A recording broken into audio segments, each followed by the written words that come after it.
What's going on, Bulldog Nation? Welcome back to another video, man. Today, guys, as you can see, we're gonna be watching some gangster female leaders, you know what I'm saying, getting life in prison. They dangerous, they crazy, they deadly, and we just gonna be watching them bug out in court because these females is tripping and they getting life in prison. So guys, spark up your blunts, you know the vibes, smoking some biscotti, watching some vibes. Let's get straight into it.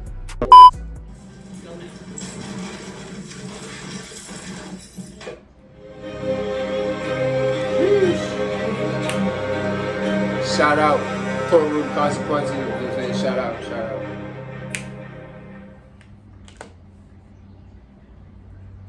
This is Sandra Avila Beltrán.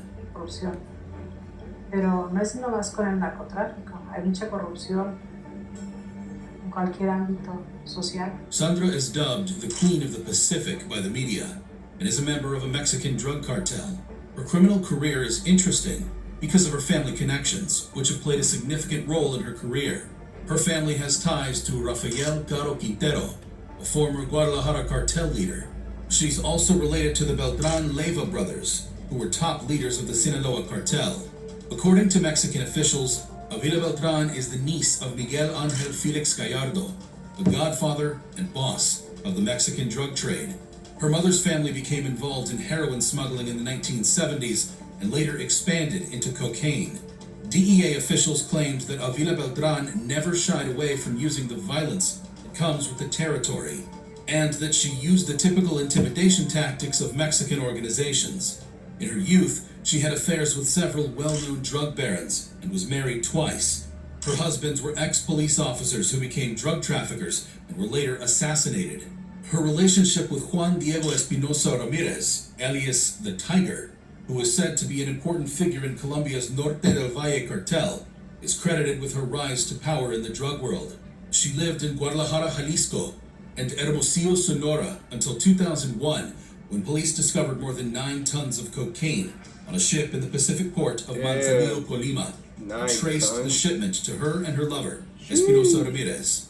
Despite her high-profile lifestyle, Beltran has long avoided leaving any evidence for police to find. However, when her teenage son was kidnapped for a $5 million ransom in 2002, she unexpectedly contacted authorities for assistance. She eventually got her son back, but not before raising red flags that prompted an investigation. It took over 4 years and 30 federal agents to finally apprehend Avila. She was charged with organized crime and drug trafficking conspiracy, but some charges were later dropped. She was detained on suspicion of illegal weapon possession and money laundering, pending extradition to the United States. On August 10, 2012, she was finally extradited to the United States to face criminal charges. Next, we take you to Naples, where Maria Licciardi dominated the Camorra gang.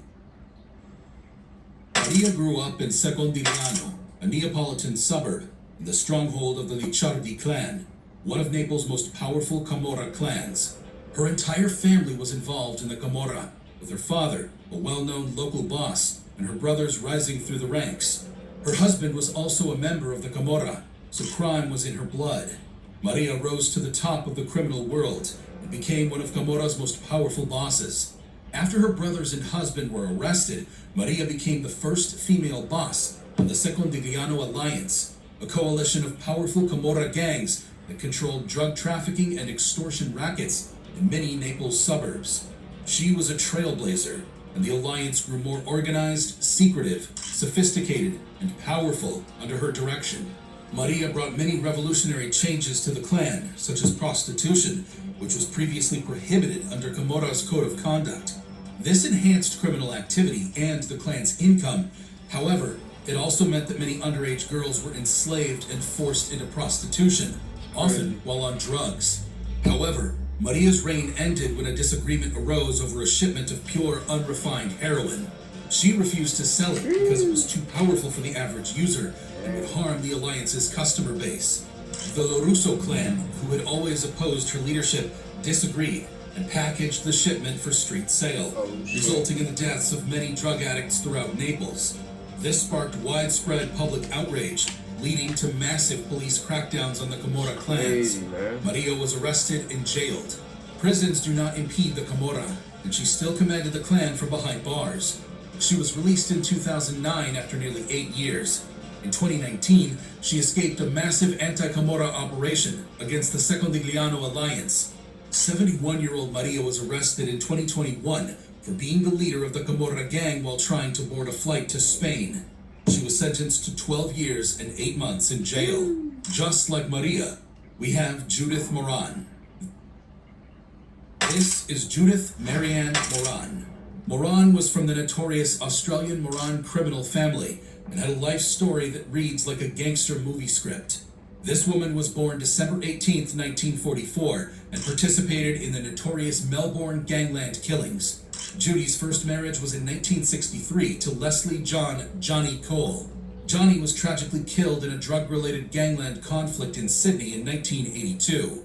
Mark Cole, their son, born in 1964, later changed his name to Mark Moran. Judy began dating Louis Moran in 1966, and they had a son named Jason Moran in 1967. Their relationship, however, did not last, and they divorced in 1995. Fast forward to the early 2000s, and things heat up even more. Mark Moran was assassinated in 2000, and Jason Moran was assassinated in 2003. Just when you thought things couldn't get any worse, Louis Moran was murdered in 2004. However, the plot thickens. Des Moran, Judy's brother-in-law, was murdered in Ascot Vale in June 2009. Judy and 3 others were later arrested in connection with his murder. Judy was accused of concealing the getaway car in her garage and disposing of it. To top it all off, when police searched Judy's home, they allegedly discovered a hidden safe containing 3 handguns, 2 stolen Victorian license plates, a wig, and clothing that matched the description of the shooters given by witnesses. Another handgun with seems to be a non-aiming device in it. Judy Moran was denied bail because her possession of weapons posed a risk to the community. She was found guilty of murdering Desmond Moran by a jury in 2011. She was sentenced to 26 years in prison, with a minimum of 21. Another notorious female gang leader that served time in prison was Rosetta Cutolo. This is Rosetta Cutolo. Cutolo was the mastermind behind one of Italy's most notorious organized crime syndicates. Rosetta was the sister of Raffaele Cutolo, the boss of the Nuova Camorra Organizzata, or NCO. Her brother was a megalomaniacal man who spent most of his time in prison. That didn't stop him from carrying on with his criminal enterprise. Rosetta stepped in to help. She was the one who carried out his orders from behind bars and nurtured his devoted followers outside. According to a resident of Ottaviano, where Rosetta lived with her mother, the NCO would have collapsed without her. Rosetta was a brilliant negotiator who dealt with cocaine barons in South America. She even attended a high-level meeting with representatives of the Sicilian Mafia and Camorra clans to try to end the bloody war between the NCO and their Nuova Famiglia rivals. Despite her position in the organization, Rosetta maintained a low profile. She led a simple life, tending to her roses and avoiding the spotlight, in contrast to her brother, who enjoyed giving interviews and making speeches in court. Rosetta ruled from the NCO's headquarters, the Castle Mericeio, a sprawling 16th century palace with 365 rooms and a sprawling park with tennis courts and a swimming pool. The castle provided Cutolo with direct access to the prisons of Poggioreale and Ascoli Piceno. However, police raided her stronghold in October 1981 while she was presiding over an NCO meeting. Cutolo escaped undercover in a car driven by the neighborhood priest. Rosetta was not seen in public for over a decade after that and directed operations from a series of safe houses in various cities. She surrendered in February 1993 after police discovered her hideout.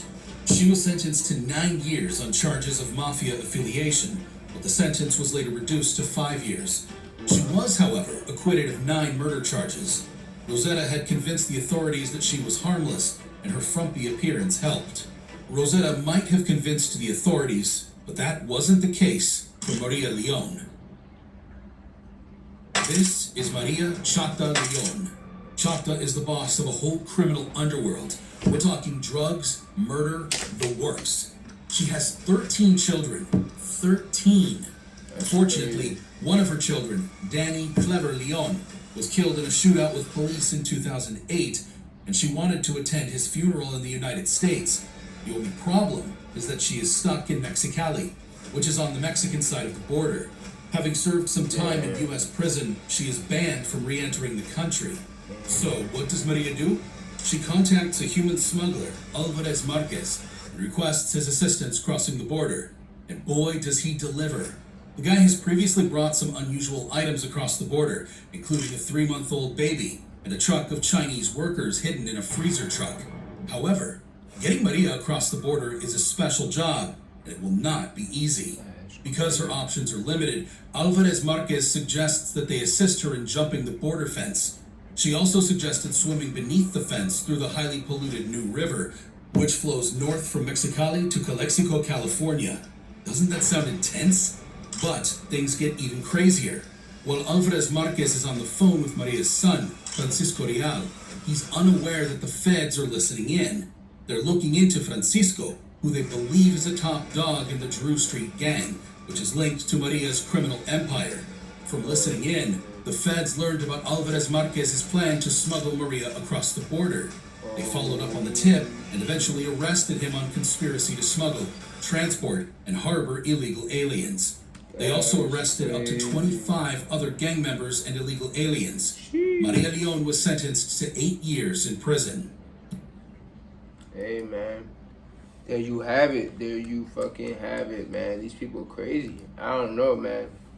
I feel like I would try some shit like that, but at the same time, I can't bring nobody with me. Like, that gotta be solo, because I don't want to risk my family and my friend, nobody. Like, that's some crazy ass shit. But anyway, guys, I hope you guys did enjoy that video. You know what I'm saying? Let me know what other videos you guys want me to make. Stay tuned for more videos, and comment, like, subscribe. We out. I'll see you in the next video. Peace.